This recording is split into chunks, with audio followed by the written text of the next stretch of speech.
What happened when your billionaire ex proposed with a ring that hid a tracker? The engagement ring was sitting in a Tiffany blue box on my pillow when I got home from work. I knew what it was before I opened it. My boyfriend Damien had been dropping hints for months about making things permanent and securing our future together. What I didn't know was that inside that stunning 8-carat diamond ring was technology tracking my location, recording my conversations and monitoring my biometric data 24 hours a day. I'm Sophia and I dated a billionaire for 3 years. Not millionaire, billionaire with a B. Damien Thorne founded a data analytics company that went public when he was 29, making him one of the youngest self-made billionaires in Silicon Valley. By the time we met, he was worth $3.2 billion, owned properties in 7 countries, and had been featured on the cover of Forbes twice. We met at a charity gala in San Francisco. I was there covering the event for the tech publication I worked for as a senior writer. Damien gave a speech about using technology for social good, and I interviewed him afterward for my article. He was charismatic, brilliant, and surprisingly down-to-earth for someone worth billions. He asked for my number not for the interview but to take me to dinner. Our first date was at a Michelin 3-star restaurant where he'd rented the entire place for the evening. Just us, a private chef and a string quartet playing in the corner. It was the most extravagant thing anyone had ever done for me. I should have seen it as a red flag, the excess, the need to control every aspect of the environment. But at 28 years old, I was swept up in the romance of it all. The first year was a fairy tale. Private jets to Paris for the weekend. Front row seats at Fashion Week. Meeting celebrities and tech moguls at his parties. He bought me a Tesla, then upgraded it to a custom model when I mentioned I liked a different color. He sent flowers to my office every Monday. He surprised me with a vacation to the Maldives, staying in an overwater villa that cost $15,000 per night. But there were small things that bothered me. He always knew where I was, even when I hadn't told him. If I went to lunch with friends, he'd text me asking about it before I mentioned it. When I got home late from work, he'd ask specific questions about my route. I assumed he was just attentive, maybe a little anxious given his wealth and security concerns. He was obsessed with optimization. Everything in his life was measured, tracked, and analyzed. He wore a smartwatch that monitored his sleep, heart rate, steps, and dozens of other metrics. His house was filled with sensors tracking air quality, temperature, humidity, and movement. He said it was about living efficiently, using data to make better decisions. I thought it was quirky but harmless. I didn't realize I was about to become another data point in his optimized life. The proposal happened on our 3rd anniversary. He flew us to Santorini and rented an entire luxury resort for the weekend. At sunset on our first evening, we were having dinner on a private terrace overlooking the caldera when he got down on one knee. The ring was breathtaking. A flawless 8-carat emerald-cut diamond set in platinum with smaller diamonds cascading down the band. He told me it was custom designed by one of the world's top jewelers and had taken 6 months to create. Later I found out it cost $2.1 million. Sophia, you're the most important variable in my life equation, he said, which should have sounded unromantic but somehow worked coming from him. I want to optimize our future together. Marry me. I said yes. How could I not? I loved him where I thought I did. And the life he offered was beyond anything I'd imagined for myself. The ring fit perfectly. He said he'd had it sized based on measurements he took from another ring I wore. At the time I thought it was thoughtful attention to detail. I didn't question how he got those measurements or why he was so precise about everything. I wore that ring every day for 3 months. I never took it off except to shower, and even then Damien would sometimes suggest I keep it on. It's waterproof, he'd say. Designed to be worn constantly. The first strange incident happened about a month after the engagement. I was having lunch with my best friend Maya at a restaurant downtown. We were discussing wedding plans and complaining about Damien's need to control every detail of the ceremony. Typical bride stuff, venting about the stress while also being excited. That evening, Damien brought up specific things from my lunch conversation. Not general topics but exact phrases Maya had used. When I asked how he knew, he laughed it off saying he must be psychic about me after 3 years together. The second incident was more concerning.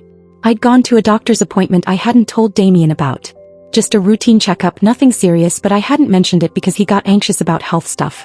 That night he asked how my appointment went and suggested I switch to a different doctor he trusted more. How did you know about the appointment? I asked. You told me, didn't you? No, I specifically didn't tell you. He looked confused for a moment, then said, I must have seen it on your calendar app. We share location and calendars, remember? We didn't share calendars.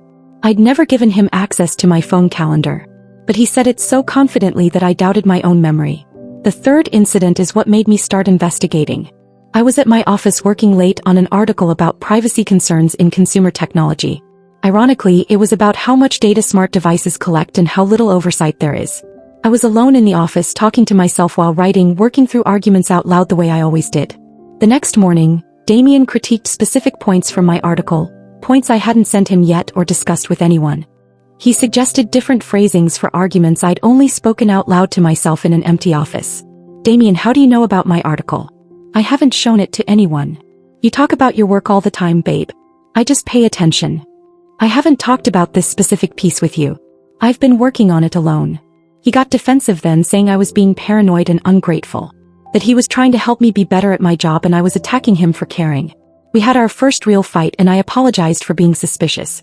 But I couldn't shake the feeling something was wrong. I started testing him. I'd mention plans to go somewhere, then change my plans without telling him and see if he noticed. He always did. I'd have conversations when he wasn't around and see if he referenced them later. He would. I talked to Maya about it. She suggested maybe he'd hacked my phone or had someone following me. Both seemed extreme, but I couldn't explain how else he knew things. Then I had coffee with a colleague who specialized in cybersecurity. I casually mentioned my situation without giving too many details. He asked if I wore any smart devices, any wearable tech. I mentioned my engagement ring. Is it just a ring or does it have any electronic components? It's just a diamond ring. Custom made but nothing high-tech. He gave me a look.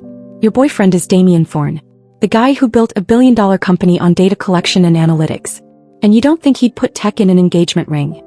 The thought had literally never occurred to me. Seemed too paranoid, too much like a spy movie. But my colleague offered to examine the ring if I wanted to know for sure.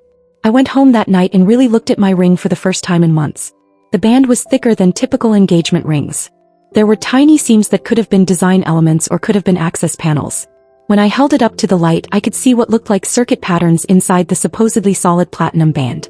My hands shook as I took off the ring for the first time since Damien proposed. There was a faint indentation on my finger where I'd worn it constantly. I put the ring in my purse and left my apartment without telling Damien where I was going. My cybersecurity colleague met me at his lab that evening.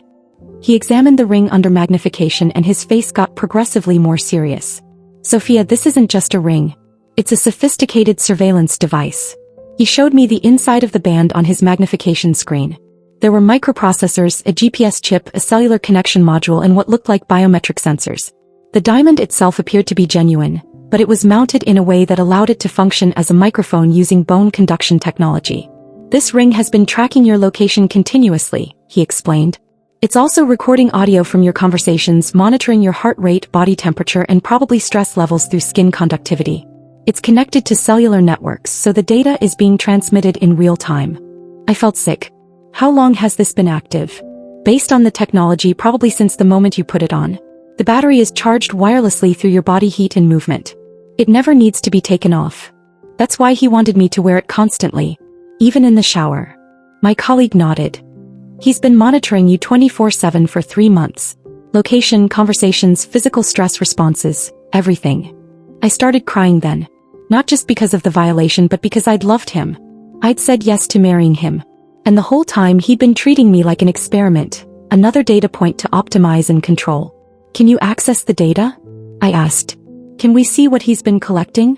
My colleague worked for about an hour, bypassing the security on the ring's storage system. What we found was horrifying. Damien had detailed logs of everywhere I'd gone for 3 months. GPS coordinates accurate to within 3 feet. He had recordings of every conversation I'd had, including private calls with friends, discussions with my therapist, and intimate moments I'd thought were just between us. But worse than the surveillance was what he'd done with the data. He'd created predictive models of my behavior.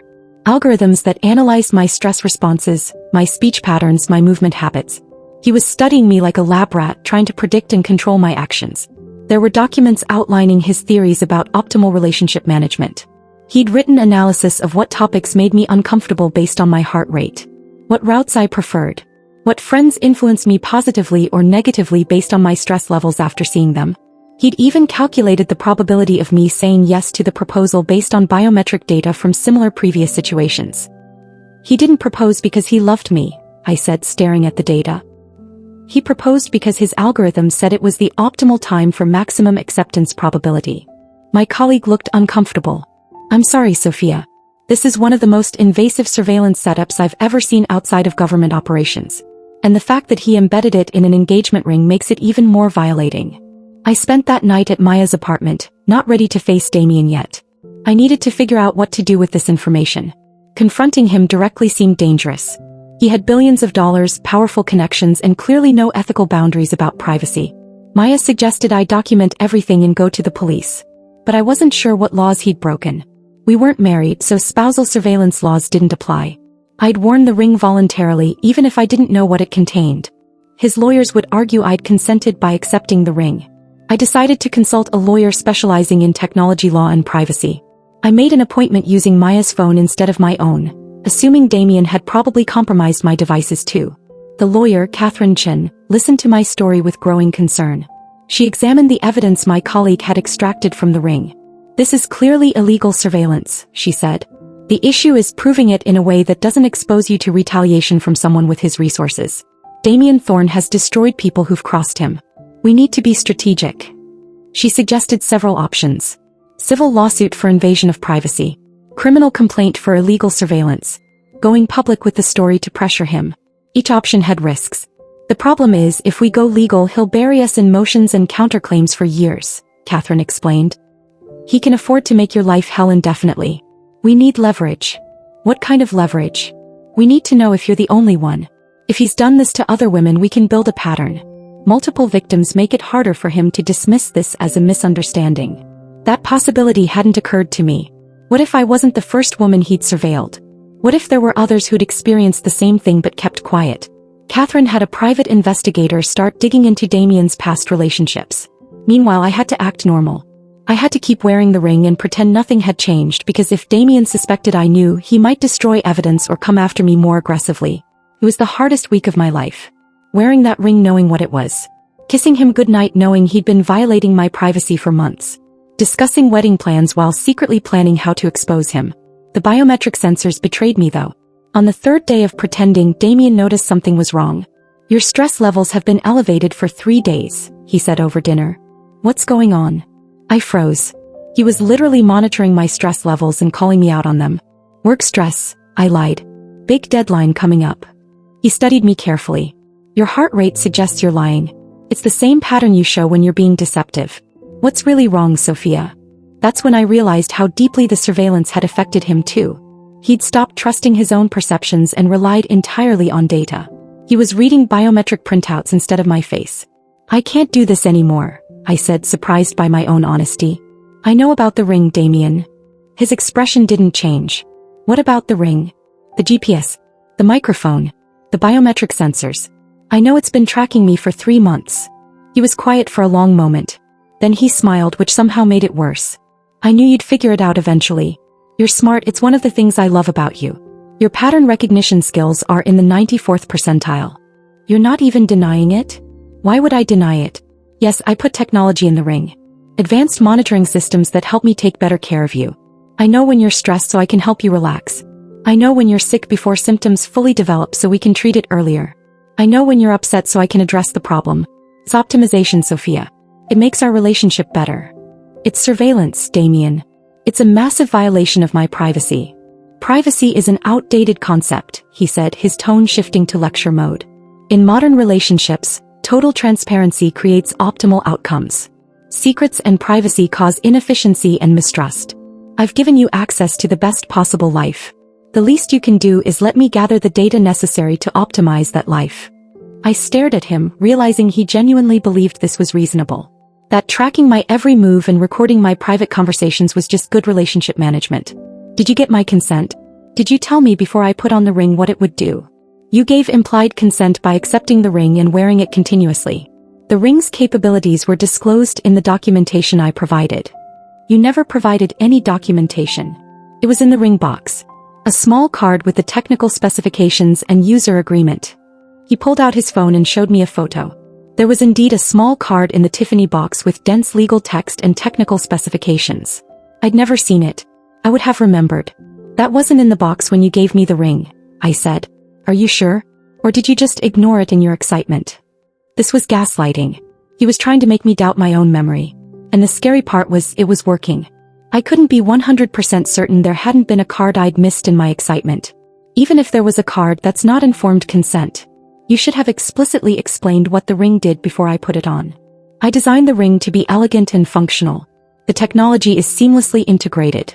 Most users don't need to understand the technical details. I'm not a user, Damien. I'm your fiancé, and you turned our relationship into a surveillance operation. His face hardened. I built a system to optimize our partnership. Do you know how rare it is to find someone compatible at our level? The probability of successful long-term pairing is less than 3% in traditional relationships. With data optimization, we can increase that to over 90%. I'm ensuring our success. By spying on me, by eliminating uncertainty, by making data-driven decisions instead of emotional ones. I love you, Sophia, but love isn't enough. Statistics show that love fades in 2 to 4 years for most couples. With proper monitoring and optimization, we can maintain peak relationship performance indefinitely. I took off the ring and set it on the table between us.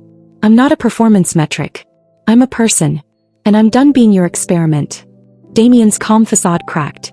If you walk away from me, you're making a serious mistake. No one else can give you the life I can provide. The ring is just the beginning. Wait until you see what I'm building for our future. What does that mean? I'm developing comprehensive life optimization systems. The ring is a prototype. The full version will integrate with your entire environment. Your home, your car, your clothing, everything optimized and monitored for peak performance. You're supposed to be my partner in building this future. This was worse than I thought. He wasn't just surveilling me for control. He was using me as a test subject for technology he planned to roll out more broadly. You're insane, I said quietly. I'm visionary. There's a difference. In 10 years, everyone will want this level of life optimization. We'll look back at privacy as a quaint 20th century concept that held humanity back from reaching its full potential. I stood up from the table. I'm leaving. If you leave, I'll release the data. I froze. What data? 3 months of recordings, locations, conversations, some of them quite private, some that would be embarrassing if made public. I'm sure your employer would be interested in the things you've said about your editors. Your friends would love to hear what you say about them when they're not around. Should I continue? It was blackmail. He was threatening to release my private conversations and activities if I left him. You wouldn't do that. I'm a businessman, Sophia. I leverage assets to achieve desired outcomes. Right now, you're behaving irrationally due to emotional response. I'm giving you incentive to reconsider. Stay, marry me, help me build the future. Or leave and face the consequences of that choice. My lawyer had warned me this might happen. That's why Catherine had told me to keep wearing the ring and act normal while we built a case.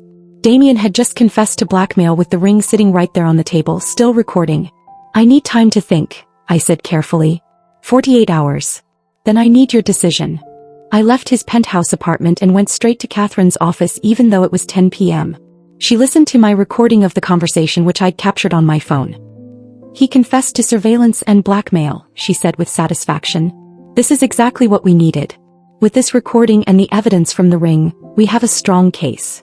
But he has 3 months of my private conversations. He can destroy my reputation, my career, my relationships. He can try. But if he releases that data after this conversation, it proves malicious intent. It strengthens your case and opens him up to criminal charges. He's smart enough to know that. Over the next 48 hours, Catherine worked fast. She filed emergency motions for restraining orders preventing Damien from releasing or using any data collected through the ring. She prepared a civil lawsuit for invasion of privacy, emotional distress, and several other charges. And she leaked the story to a tech journalist I'd worked with, giving them enough details to start investigating. The private investigator found 2 other women. One had dated Damien years ago and experienced similar surveillance through a smart bracelet he'd given her. She'd figured it out and left, signing an NDA in exchange for a settlement. The second woman had been surveilled through smart home devices he'd installed in her apartment. She'd also signed an NDA. Catherine got both women to break their NDAs, arguing the surveillance was criminal activity and NDAs can't protect illegal conduct. Their stories corroborated mine, establishing a pattern. On hour 47 of my deadline, Catherine filed everything simultaneously.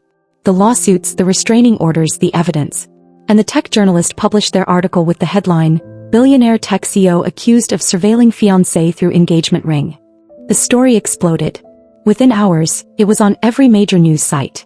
The engagement ring photo I'd posted on Instagram months ago was everywhere, with people zooming in trying to see the technology hidden inside. Damien's PR team went into crisis mode. They released a statement saying the ring was experimental relationship enhancement technology designed with mutual consent. That I'd been aware of its capabilities and only objected after our relationship soured. That I was a disgruntled ex trying to extort money. But then the other 2 women came forward publicly. And then 3 more women contacted Catherine saying they'd had similar experiences with Damien. The pattern was undeniable. The SEC opened an investigation into whether Damien's company had used similar surveillance technology on employees or users without proper disclosure. His company's stock dropped 23% in one day. Board members started distancing themselves. Damien tried to contact me dozens of times. Calls, texts, emails, all getting increasingly desperate. His lawyers sent threats about my recording being illegal wiretapping. Catherine countered that recording someone confessing to crimes isn't illegal, it's evidence. 2 weeks after the story broke, Damien's company forced him to take a leave of absence. The SEC investigation was expanding. Multiple class action lawsuits were filed by people who'd used his company's data analytics products, claiming they hadn't properly consented to data collection. His empire was crumbling because he'd treated people like data points instead of humans. Catherine negotiated a settlement on my behalf. Damien paid $4.5 million, which I split between the other victims and privacy advocacy organizations. He signed agreements never to contact me again and to destroy all data collected through the ring. He also had to fund independent audits of his company's data practices. But the real victory was the laws that changed afterward. My case helped push through stronger privacy protections around surveillance technology. Several states passed laws requiring explicit consent for any monitoring devices, especially in intimate relationships. The Sophia's Law nickname felt surreal but important. I kept the ring not to wear but as evidence and a reminder. My colleague helped me extract all the data before we disabled the surveillance features. I donated it to a technology museum as an example of how innovation without ethics leads to abuse. Damien's company eventually recovered, but he never did. He stepped down as CEO permanently. Last I heard, he'd moved to another country and was working on life optimization systems, with even less regulatory oversight. Some people never learn. As for me, I left tech journalism and started writing about privacy, surveillance, and the ethics of technology. My book, Tracked: When the Person Who Loves You Is Also Watching You, became a bestseller. I speak at conferences about consent, boundaries, and recognizing surveillance abuse. I'm dating again carefully. I look at every piece of jewelry skeptically now. I read user agreements for everything. I'm probably more paranoid than I should be, but I'd rather be cautious than naive. The engagement ring that was supposed to represent love and commitment instead represented control and violation. But exposing what Damien did has helped protect other people from similar abuse. That gives me purpose. Sometimes I wonder if he actually loved me at all or if I was always just a data point to him. A variable in his optimization equation. I'll never know for sure. But I do know that real love doesn't require surveillance. Real love trusts. Real love respects boundaries. And real love would never hide a tracker in an engagement ring. Thanks for sticking with me through this story. It's still hard to talk about sometimes, but I hope it helps someone recognize surveillance abuse in their own relationship before it goes too far. If you made it to the end, drop a comment about your thoughts on privacy and technology in relationships. I love reading all your comments.